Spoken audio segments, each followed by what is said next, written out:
함께 읽으신 말씀 히브리서 3장 1절 말씀을 통해서 예수를 깊이 생각하라 라는 제목으로 말씀의 은혜를 함께 나누기를 원합니다. 각 나라 사람들이 물건을 고를 때를 보면은요, 그 사람들이 물건을 고를 때 그 기준이, 각각의 기준이 다르다고 합니다. 곧 영국 사람들은 물건을 고를 때 그것이 얼마나 신사적이냐라는 걸 따진다고 합니다. 또 독일 사람들은 물건을 고를 때 이것이 얼마나 경제적이냐라고 하는 것을 생각하고요. 이 미국 사람들은 아마 여러분 많이 경험을 해보셨을 겁니다만은 얼마나 실용적이냐라고 하는 걸 생각하죠. 자, 그렇다면 이렇게 특징이 나타나는데 아시아의 대표적인 세 나라인 한국과 중국과 일본 사람들은 어떤 기준을 따라서 물건을 고를까요? 먼저 일본 사람들은요, 물건을 고를 때 얼마나 맵시가 좋으냐라는 걸 따진다고 합니다. 그러니까 얼마나 이쁜가에 관심이 있다는 거죠. 또 중국 사람들은 얼마나 값이 싸냐, 요것을 따진다고 합니다. 무조건 싼 것을 추구한다는 거예요. 그러면 우리 한국 사람들은 과연 물건을 고를 때 무슨 기준을 따를까요? 예, 그건 바로 이 물건이 진짜냐 가짜냐 요것을 묻는다고 합니다. 하도 가짜가 많아서인지는 몰라도 진짜냐 가짜냐 이것을 묻는다는 거예요. 그래서 그 물건이 진짜라고 제 생각이 되면 정말 물건은 안 가리고 사고요, 아무리 그것이 비싸다 할지라도 상관하지 않고 무리를 해서라도 그것을 산다고 그럽니다. 이것이 바로 한국 사람들의 그 물건을 고를 때의 특징이라고 그래요. 여러분 어떻습니까? 이 말이 맞습니까?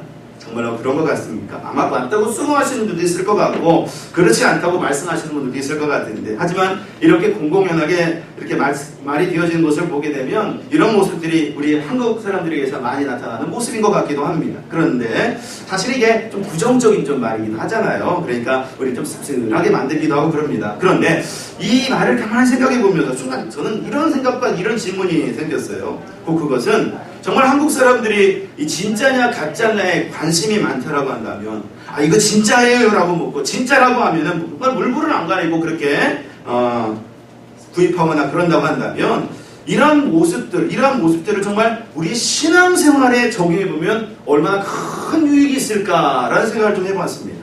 사실 한국 사람들뿐만 아니라 우리 모두도 마찬가지일 텐데요, 정말 진짜냐 가짜냐 이걸 잘 분별해가지고 신앙생활을 잘 해나간다면 우리에게 큰 유익이 있을 거라는 거지. 왜냐하면 여러분 이 세상을 보십시오. 정말 얼마나 많고 많은 거짓된 신들이 있습니까?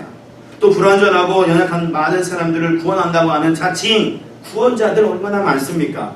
또 진리라고 말하면서 사람들을 현혹하는 그런 주장들이 얼마나 또 많습니까? 따라서 이러한 주장들 어떻습니까? 진짜인지 정말 가짜인지를 물어야 되겠고요. 잘 판단해야 되겠고요. 그렇지 않으면 여러분 어떻게 돼요? 잘못된 것을 믿고 따르게 되는 거 아니겠습니까? 그러다 보면 나중에 가서 영원히 후회하고 마는 거거든요. 그러므로 진짜이신 분, 우리를 진정으로 구원으로 인도하시는 분을 찾는 것 너무나도 중요한 것이다라고 볼 수가 있죠. 또 이렇게 진짜이신 분, 우리를 진정한 구원으로 이끄신 분을 찾았다고 했었을 때 그분을 잘 믿고 잘 따르는 것도 참 중요하구나. 진짜의 모습이 무엇인지를 알고 나아가는 것도 참 중요하구나라고 하는 것을 생각하게 됩니다. 왜냐하면 여러분 성경 마태복음 7장 22, 23절을 보니까 우리 주님이 이런 말씀을 하셨는데요. 자, 우리 이 말씀을 한번 같이 한번 읽어보셨으면 합니다. 마태복음 7장 22, 23절 조금 길지만 두 구절이니까요. 같이 함께 읽어보죠. 시작! 그날에 많은 사람이 나더러 이르되 주여 주여 우리가 주의 이름으로 선지자 노력하며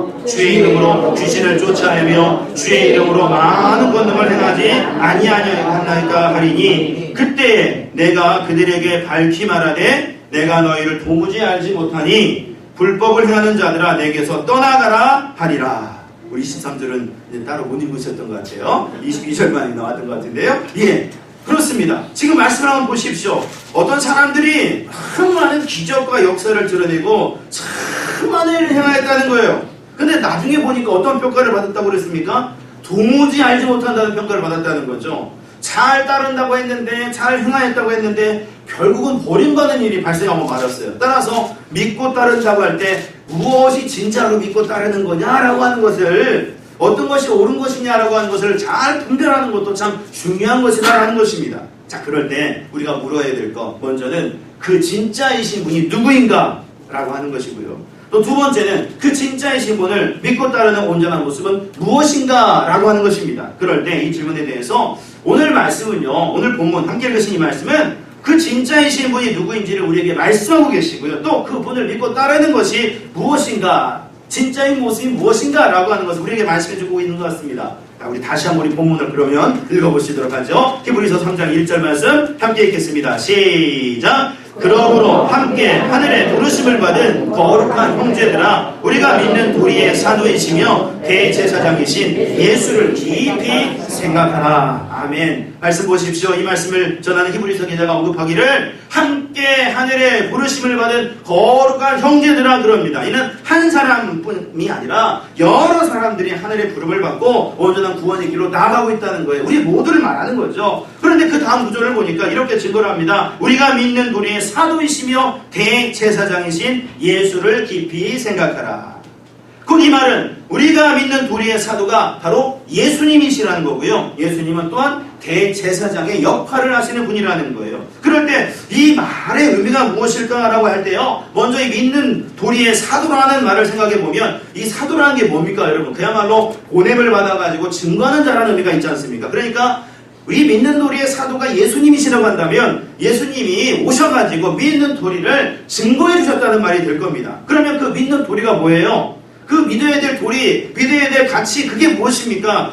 요한복음 3장 16절 17절 말씀이 우리에게 정확하게 증거하고 계시잖아요. 자, 이 말씀 여러분 잘 아는 말씀이고 그렇습니다. 자, 우리 이번에도 두 구절인데 우리 같이 함께 읽어보죠. 읽습니다. 시작! 하나님이 세상을 이처럼 사랑하사 독생자를 주셨으니 이는 그를 믿는 자마다 멸망하지 않고 영생을 얻게 하려 하심이라. 하나님이 그 아들을 세상에 보내신 것은 세상을 심판하려 하심이 아니요 그로 말미암아 세상이 구원을 받게 하려 하심이라. 아멘. 말씀을 보십시오. 정확하게 증거해 주시기를 하나님이 이 세상을 심판이 아니라 구원하시려고 하셨고요. 그리고 그 일을 위해서 독생자이신 예수님을 보내셨다고 합니다. 그래서 그분을 믿으면 구원을 얻게 한다라는 것입니다. 이게 바로 우리의 믿는 도리죠. 주님이 우리의 구원자가 되신다는 거예요. 우리를 구원하신다는 것입니다. 또 예수님이 대제사장이 되신다고 지금 오늘 본문을 말씀하고 있는데 여러분 이 대제사장이 어떻습니까? 어떤 역할을 하는 것입니까? 우리가 구약 성경을 보면서도 우리가 확인하게 됩니다만은 이 대제사장은요 그야말로 온 백성을 대신해서 온 백성을 품고 하나님 앞에 나아가는 사람이었습니다. 그래서 하나님께 제사를 드리면서 용서를 빌고 하나님의 은혜를 누리게 하는 사람이었죠. 근데 그런 역할을 지금 예수님이 하신다는 거예요. 따라서 이 말은 모든 사람들의 죄를 용서하여 하나님과 화목하게 하고 하나님의 자녀로 살아가게 하시는 일을 우리 예수님께서 하셨다는 말이 됩니다. 진정 우리 모두를 영원한 생명의 은혜로 이끌어 주셨다는 그런 말이 되는 거죠. 따라서 이 사실을 생각해 볼 때 바로 예수님이 진짜라는 것을 우리가 알게 되고요. 진정 우리를 구원으로 인도하시고 은혜로 이끄시는 참 분이시라는 것을 우리가 알게 됩니다. 그러니 이 예수님이 진짜라는 것을 우리가 알게 될 때 어떻습니까? 더욱더 온전히 믿어야 되겠고 더 확실히 의지해야 되겠고 더 나아가 온전히 따라가는 삶이 되어야 되는 거예요. 그래서일까요? 오늘 말씀 보니까 진짜로 예수님을 믿는다면 온전히 따라가야 된다라고 증거하시면서 말씀 마지막을 볼 때 이렇게 말씀하고 있습니다. 예수를 깊이 생각하라. 예수를 깊이 생각하라. 여러분 사람은요 생각하던 존재라고 말할 수 있어요. 그런데 그 생각 속에서 깊이 예수님을 생각하면서 늘 따르고 또 따르는 삶을 살아가라 말씀하는 겁니다. 진정 주님을 생각하면서 주님의 모습을 본받아 따라가는 삶을 살아라고 말씀하고 계시는 거죠. 그럴 때 진정한 은혜가 있다는 거예요. 하지만 여러분 우리가 어떻습니까? 현실적으로 우리의 모습을 한번 생각해 보십시오. 늘 예수님을 믿고 따르기를 원하지만은 참 넘어질 때가 많습니다. 다른 길로 가려고 할 때도 참 많습니다. 주님이 기뻐하시지 않는 길로 서스름없이 나아갈 때도 참 많습니다. 그리고 어떤 경우는요 진짜에 대한 확신도 희미해지는 경우도 참 많습니다. 그래서일까요? 주님은 우리에게요 다시금 새롭게 되어지고 주님이 기뻐하시는 삶을 살도록 특별한 시간을 허락하시는 거예요. 바로 그것이 무슨 시간이냐면 바로 사순절입니다. 우리 주님의 십자가 고난을 생각하면서 다시 새롭게 되라고 이 시간을 허락하셨다는 거죠. 그래서 이 시간을 통해서 예수님을 진짜로 믿고 나아가는지 점검하고 그 예수님을 온전히 따르는 것이 무엇인가를 정리하고 점검하라고 하시는 거예요. 여러분 이런 이야기가 있어요. 천안에, 한국의 천안에요, 닭 24,000마리를 기르시는 집사님 한 분이 계셨답니다. 근데 이 닭들이요, 이제 이렇게 자라면은요, 한 4개월 정도 자라면은 알을 낳기 시작하는데요, 1년 정도 되면은요, 하루에 하나씩 꼭 알을 낳는다고 그래요. 그래서 이 닭 한 마리당 하루에 이제 먹는 사료값이 한 35원이 되고요, 계란을 팔면 그 하나당 한 85원 정도 이렇게 팔게 되니까 한 마리당 매일매일 50원의 이익을 남긴답니다. 그러니까 24,000마리니까 하루에 얼마의 그 수익이 생기는 거예요? 계산해 보세요. 한국 돈으로 120만 원이 수익이 들어오는 거예요. 계란을 팔아서요. 근데 참 재미난 것은요, 이 닭들이 1년이 지나면은 하루에 하나씩 계란을 낳는 것이 아니라 3일이나 4일 정도에 하나씩 알을 낳는답니다. 그러니까 어떻게 돼요? 손해가 되는 거잖아요. 3, 4일이면 사료값이 벌써 100원이 넘어가는데 계란은 계속 85원이니까 손해가 되는 거예요. 그래서 이때 이제 닭들을 처분시키거나 아니면 다른 곳으로 팔거나 막 이렇게 되는 거예요. 그런데 요즘은 그렇게 하지 않는다고 그래요. 특단의 방법을 이제 행한다고 그러는데, 어떻게 행하느냐면 이 닭들을 갖다가요, 그렇게 될 때 한 10일 정도 금긴다고 합니다. 금식을 시킨다는 거예요. 그럼 이 닭들이 금식을 한 다음에 새롭게 되어져 가지고요, 약 3개월 동안 또다시 알을 하나씩 낳게 된다는 거예요. 따라서 이 10일이라는 기간은 이 닭들에게 있어서는 새로워지고 진짜 닭의 모습으로 거듭 태어나는 시간이 된다는 거죠. 마찬가지라는 거예요. 우리 믿는 사람들에게도요, 이런 시간이 필요하다는 것입니다.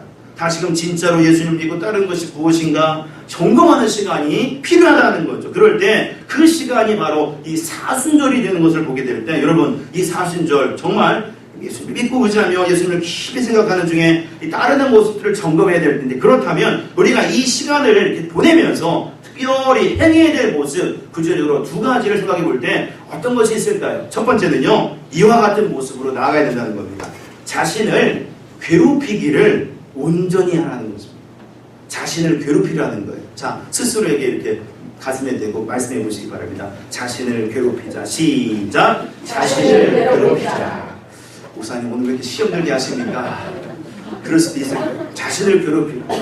이렇게 말씀하니까 또 괜히 또 이 말씀 자신을 학대하라고, 아프게 하라고, 짜증나게 하라고, 아니 고통스럽게 하라고 그렇게 말하는가 보다 이렇게 생각하시는 분이 있겠습니다만은 실제 그렇게 하라는 말이 아니죠. 이 말은요, 자신의 죄와 허물에 대해서, 또 자신이 혹시 무디어졌는지, 또 습관에 대한 죄된 모습들이 있는지, 아니면 적당하게 지금 타협하거나 아니면 게을러졌는지, 이런 모든 것들을 철저하게 회개하면서 나아가라는 거예요. 사실 우리들은 너무나 쉽게 자신에 대해서는요, 태평양 바다와 같이 참 어렵습니다. 너무 관대해요. 나는 괜찮아 라고 할 때가 참 많죠. 이 정도는 뭐 그렇게 문제될 것도 없어 라는 말을 쉽게 하고 납니다. 그런데 여러분, 우리 꼭 기억할 것이 있다면 결국 이런 것들이요, 우리를 무너지게 만들게 되고요, 최종적으로 우리를 지옥으로 이끌 수도 있는 거예요. 문제의 심각성이 많다는 것입니다. 이 미국의 폴 워셔라고 하는 유명한 목사님이 계셨습니다. 근데 이 목사님이 한 번은 미국 오하이오 주에 가서 설교를 하시고 집회를 인도하시는데, 9살쯤 된 남자아이가 막 울면서 부들부들 막 떨면서 앞으로 걸어 나오더래요. 그러면서 목사님한테 이렇게 말을 하더랍니다. 목사님, 저같이 사악한 자도 용서받을 수 있을까요? 여러분, 9살 된 아이가 죄를 지은들 무슨 죄를 지었겠습니까? 그래서 이 목사님도 궁금해가지고 물었대요. 그랬더니 이 아이가 말을 하기를 자기가 엄마 말을 안 들었다고 그렇게 말을 하더랍니다. 그러니 여러분 생각해 보십시오. 이렇게 말하는 이 9살 된 이 아이, 귀엽잖아요. 그리고 엄마 말 안 들었다고 자기가 사악한 죄인이라고 하는, 자기도 구원받을 수 있느냐고 말하고 있는 이 아이, 오히려 좀 사랑스럽지 않습니까? 그래서 괜찮아, 아이니까 다 그럴 수 있어 라고 자기 말하면서 자기 자리를 이렇게 돌리고 날 수도 있었을 텐데요. 근데 이 목사님께서 그렇게 하지 않았다고 그래요. 오히려 이 아이가 이런 행동을 지금 하고 있는 것, 그리고 앞으로 나오게 된 것은 주님께서 뭔가를 말씀하시려고 하는 것이다, 지금 이 시간에. 그런 감동을 받고 이제 그 감동 속에서 설교를 하는데 이렇게 말씀하셨다고 합니다. 여러분, 엄마 말을 안 들은 이 아이의 죄, 그게 뭐 그리 대단합니까? 아마 그게 무슨 사악한 죄야, 애들은 다 엄마 말 안 듣는 거지, 이렇게 생각하는 분들 있을 것 같습니다. 그러나 기억하십시오. 엄마 말을 안 듣는 9살 된 이 아이의 죄는 지옥에 갈 죄입니다. 여러분, 지옥에 무슨 엄청난 죄를 지어야 가는 것입니까? 아담과 하와가 선악과를 따먹고 우리에게 원죄를 심어주었는데 아담과 하와가 지은 죄가 정말 엄청난 죄였습니까? 그저 하나님이 따먹지 말라고 한 선악과를 따먹은 불순종이었습니다. 그런데 이 어린아이가 엄마 말을 안 듣는 것과 무엇이 다릅니까? 아담과 하와가 죄를 그렇게 많이 지었습니까? 그저 딱 하나 지었습니다. 무슨 심각한 죄를 지어야 지옥에 가는 줄 아십니까? 아닙니다. 죄 하나만 지어도 지옥에 가는 것입니다. 그렇습니다, 여러분. 죄 하나만 지어도 지옥에 가는 거예요. 아무리 작은 것이라 할지라도 그것이 우리를 무너뜨릴 수 있는 것이고요. 하나님의 그 은혜의 통로를 막아버릴 수도 있다는 것이죠. 그리고 그 상태가 되면 마치 지옥과 같은 아픔을 겪을 수밖에 없다라고 하는 거예요. 그래서요, 이 사실을 기억한다면 이 시간에, 이 사순절에 우리가 어떠한 것이라도 주님 앞에 회개해야 될 것은 회개하면서 나아가야 되는 것입니다. 자신을 정말 괴롭히며 나아가야 되는 거죠. 자신에게 관대하게 대하는 게 아니라 오히려 다시금 괴롭히면서 나에게 어찌 주님이 기뻐하시지 않은 것들이 있지 않을까 생각하면서 그렇게 나아가야 돼요. 그럴 때 주님은 우리를 기뻐하시면서 약속하신 놀라운 은혜로 함께 하신다는 사실, 여러분 이 사실을 기억하시면서 주님 앞에 온전히 나아가시는 중에 주님이 베푸시는 은혜와 사랑을 경험하시고 그 가운데에서 승리하시는 저 여러분들의 삶이 되시기를 주님의 이름으로 축원드립니다. 두 번째로요, 이 사순절에 정말 예수님을 진짜로 따르기를 원하면서 나아가야 할 때 우리가 점검하며 꼭 행해야 될 것은 예수님만 따르기를 결정해야 된다는 것입니다. 예수님을 따르기를 결정하라. 자, 우리 옆에 있는 분들과 같이 인사하실게요. 예수님만 따라갑시다. 시작. 예수님만 따라갑시다. 여러분 오늘 분명 말씀을 보시면 분명하게 예수님을 깊이 생각하라라고 말씀하고 있어요. 그러면 여러분 이 예수님을 깊이 생각하라라는 것이 구체적으로 여러분 뭘 말하는 것일까요? 예수님이 어떤 모습이셨고 어떤 얼굴에 키는 몇이며 어떤 옷을 입으셨고 목소리는 어땠을까? 뭐 이런 것들을 생각하는 것이겠습니까? 아니죠. 그렇다면 이 말씀의 뜻은 무엇일까요? 예, 그건 예수님의 말씀과 예수님이 행하신 일을 생각하라는 거예요. 진짜이신 예수님이라면 그 예수님을 믿는다면 이제는 진짜 다른 모습이 될 수 있도록 예수님을 깊이 생각하라는 거죠. 왜냐하면 여러분 우리 예수님도 이런 말씀하셨습니다. 마태복음 16장 24절을 보니까 이렇게 말씀하셨어요. 자, 우리 말씀 함께 읽어보겠습니다. 시작. 이에 예수께서 제자들에게 이르시되 누구든지 나를 따라오려거든 자기를 부인하고 자기 십자가를 지고 나를 따를 것이니라. 아멘. 예수님께서 뭘 말씀하십니까? 예수님께서도 분명하게 자기를 따라오라라고 하시잖아요. 예수님을 믿는다고 할 때 믿고 구원받았으니까 바로 그 순간부터 아무것도 안 하고 그 자리에 있는 것이 아니라 가만히 있는 것이 아니라 이제는 예수님을 따라오라라고 말씀하고 있어요. 혹 그것이 십자가를 지는 것 같은 고통이 있다 할지라도 예수님을 바라보면서 따라가라. 그대로 따라가라는 거예요. 그게 바로 온전한 믿음의 모습이라는 거죠. 주님이 기뻐하시는 모습이라는 겁니다. 그럴 때 우리가 닮고 따라가야 될 그 주님의 모습 물론 여러 가지가 있겠습니다만은 특별히 여러분 그 중에 우리가 기억해야 될 것이 십자가 하면 바로 그 주님의 사랑을 기억해 볼 때 바로 우리가 행해야 될 것이요 사랑과 나눔이 있도록 해야 된다는 겁니다. 이 사순절에 무엇보다도요 여러분 사랑과 나눔이 있어야 돼요. 우리에게 진정한 사랑을 보여주신 우리 예수님을 생각하면서 그 사랑을 실천하라는 겁니다. 또 예수님께서 자신의 삶과 피를 내어주시기까지 하셨던 그 모든 걸 기억하면서 나누는 모습이 되어야죠. 여러분 사실 생각해보면요 우리들이 참 너무나도 많은 것을 가지고 있고 참 누리며 살고 있습니다.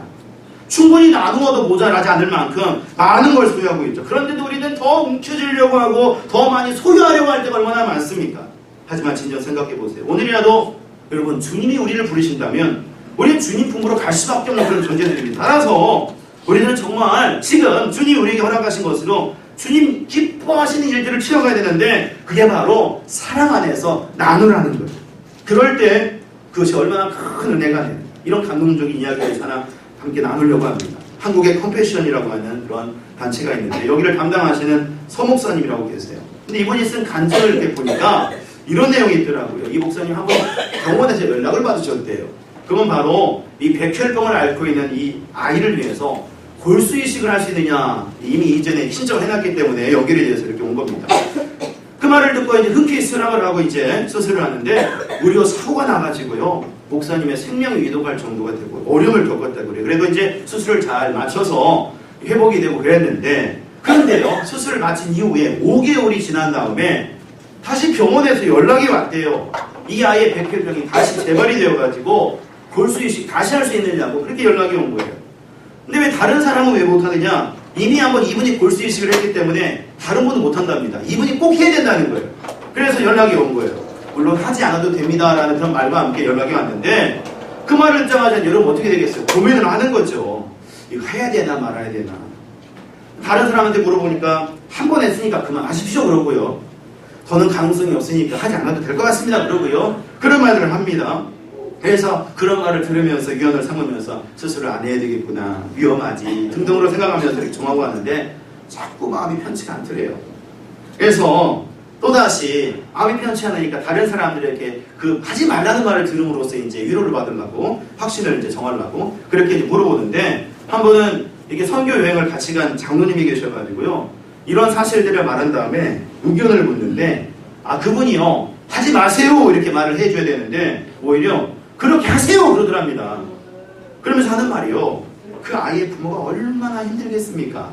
그러니 그 골수 이식을 해서 그 아이가 사느냐 죽느냐는 그 이제 주님께 맡기고 그 아이와 그 부모에게 하나님의 사랑을 전할 수 있는 기회가 될 테니까 그렇게 해주십시오. 이렇게 얘기를 하더래요. 그 말을 또 충격을 받고 이 숙소에 와가지고 기도를 하는데 하나님께 감동을 주시는데요. 만약 그 아이가 너의 친딸이었다면 너는 그 아이를 포기할 수 있겠니? 설사 1% 가능성이 있어도 하지 않았겠니? 그런 감동이 오더랍니다. 그러면서 또 하나님께서 어떤 감동을 주시냐면 그 아이는 내 것이다 라는 그런 감동을 주시더래요. 그래서 이분이 이제 결국 마음을 고쳐 먹어서요. 그 하나님의 사랑 안에 주님의 사랑 안에서 그 수술을 하게 되었는데 결국 어떻게 되었겠어요? 그 수술이 잘 맞춰져서 그 아이는 회복이 되었고요. 그리고 그 아이의 부모도 너무 감동을 받은 거예요. 그래서 이분이 원래 예수님을 알지 못한 사람이었는데 내가 예수님을 알겠습니다. 예수님께 가까이 가겠습니다. 라고 하는 그런 편지를 보내면서 함께 은혜를 나누게 되었다는 거예요. 이렇게 여러분 사랑을 나누는 것은 사랑 안에 거하는 것은요. 주님이 기뻐하시는 일이고 놀라운 은혜를 낳게 되는 것입니다. 그러므로 이 사순절에 특별히 우리가 늘 그렇게 행해내겠습니다만은 십자가 하면 주님의 사랑을 기억하게 되잖아요. 그러니까 우리가 믿고 따르는 삶을 진짜로 행하여 간다고 한다면 무엇보다도 사랑을 나누시는 사랑을 나타내시는 저와 여러분들의 삶이 되시기를 주님의 이름으로 부탁드립니다. 그리고 그 안에서 기도하셔야 됩니다. 더욱더 기도하셔야 됩니다. 우리 주님께서 모범을 보여주셨던 것처럼 기도하며 늘 나아가야 됩니다. 이 사순절 기간 더욱더 많이 기도해야 되죠. 그래서 주님의 은혜를 누리시며 그 능력을 함께 승리하며 나가는 우리 모두가 되었으면 좋겠어요. 이렇게 이 사순절 여러분 주님을 믿고 따르는 것으로 채워간다면 우리들의 삶은 더욱더 아름답게 채워지게 된다는 사실 꼭 기억하시면서 정말 진짜이신 우리 예수님을 믿고 바라보면서 또 진짜이신 예수님을 따르는 온전한 그 모습을 실천해 가시면서 그렇게 주 앞에 서서도 주님이 이루시는 놀라운 역사를 경험하시고 그 가운데서 날마다 승리하시는 저와 여러분들의 삶이 되어지시기를 예수님의 이름으로 축원드립니다.